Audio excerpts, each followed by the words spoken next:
Hi guys, आजची dish special आहे. रस्सा वडा बनवणार आहे मी. एरंडोलची फेमस डिश आहे. रेसिपीला सुरुवात करू. हे बघा, कांदा किसून घेतलेलं, खोबरं आणि लसूण लाल कलर येईपर्यंत मस्त भाजून घेतलेलं आहे.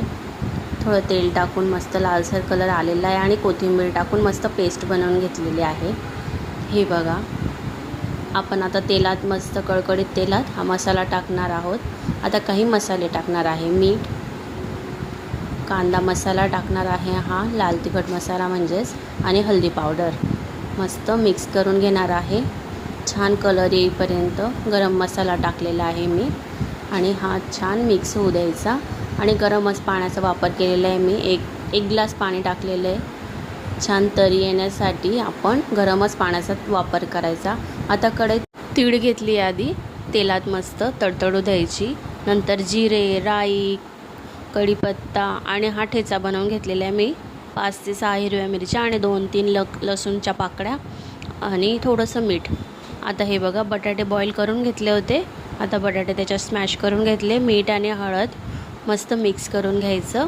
मिक्स झालं आहे बघू शकतात तुम्ही. आता आपण वड्याची तयारी, स्लरी बनवून घेऊया. बेसन पीठ घेतलं आहे आणि थोडंसं मी तांदळाचं पीठ घेतलं आहे कुरकुरीत होण्यासाठी. चवीनुसार हळद आणि मीठ घेतलेलं आहे आणि थोडंसं खाण्याचा सोडा घेतलेला आहे. हे बघा, स्लरी आपली तयार आहे. आता हे वडे मी तयार करून घेतलेले. भाजी बनवायची बटाट्याची आणि त्याचे वडे बनवून घेतलेले. त्या स्लरीमध्ये बटाटे वडे आपण डीप करणार आहोत आणि तेलात मस्त फ्राय करणार आहोत. हे बघा, फ्राय खूप छान झालेले आहेत. सुगंध पण खूप छान दरवळतो आहे. हे बघू शकतात तुम्ही. आता मी हे वडे काढून घेणार आहे आणि प्लेटची तयारी करणार आहे. हे बघा, मी प्लेटमध्ये आधी रस्सा घेणार आहे. रस्सावर मी वडा टाकला आहे. थोडंसं कांदा आणि कोथिंबीर टाकायची.